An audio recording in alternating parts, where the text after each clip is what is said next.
क्या स्त्री पुरुष के मोक्ष का कारण बन सकती है? सनातन धर्म में एक बहुत गहरा प्रश्न पूछा गया है।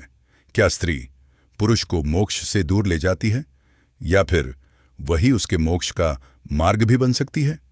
कई लोग कहते हैं कि स्त्री मोह है, बंधन है, माया है। लेकिन अगर यह पूरा सत्य होता तो भगवान शिव आदि शक्ति के बिना पूर्ण क्यों नहीं माने जाते? क्यों श्री कृष्ण की लीला राधा के बिना अधूरी लगती है? और क्यों हर महान पुरुष के पीछे एक स्त्री की ऊर्जा दिखाई देती है? असल में सनातन धर्म स्त्री को कभी बाधा नहीं मानता, वह उसे शक्ति कहता है, क्योंकि शक्ति के बिना शिव भी शव बन जाते हैं। लेकिन यहां एक रहस्य छिपा है। स्त्री पुरुष को वहीं ले जाती है जहां उसका मन पहले से जाना चाहता है। अगर पुरुष केवल शरीर देखता है तो स्त्री उसके लिए मोह बन जाती है। अगर पुरुष आत्मा को देखता है तो वही स्त्री उसके भीतर प्रेम जगा देती है, और प्रेम मनुष्य को ईश्वर के सबसे करीब ले जाता है।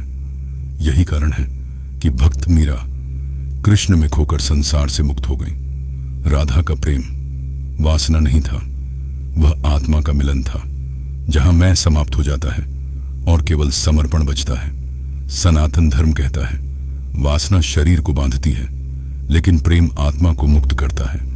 और यही अंतर मोह और मोक्ष के बीच की दूरी तय करता है। एक स्त्री पुरुष के भीतर छिपे अहंकार को तोड़ सकती है।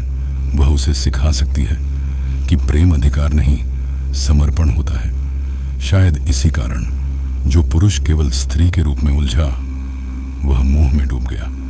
लेकिन जिसने स्त्री में शक्ति देखी, वह आध्यात्म की ओर बढ़ गया। भगवान शिव इसका सबसे बड़ा उदाहरण है। उन्होंने पार्वती को केवल पत्नी नहीं माना, बल्कि अपनी आधी शक्ति माना।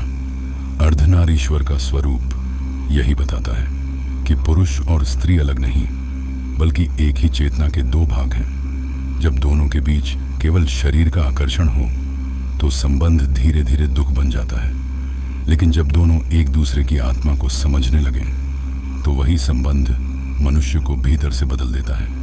और शायद यही मोक्ष की शुरुआत है, क्योंकि मोक्ष केवल जंगलों में बैठकर नहीं मिलता।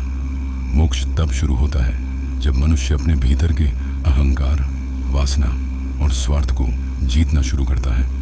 और कई बार जीवन में एक स्त्री ही पुरुष को यह सबसे बड़ा पाठ सिखाती है। इसलिए स्त्री मोक्ष की बाधा नहीं है, बाधा केवल मन की अशुद्धि है। अगर मन वासना से भरा है तो हर रिश्ता बंधन बन जाएगा, लेकिन अगर मन प्रेम से भरा है तो वही रिश्ता ईश्वर तक पहुंचने का मार्ग बन सकता है।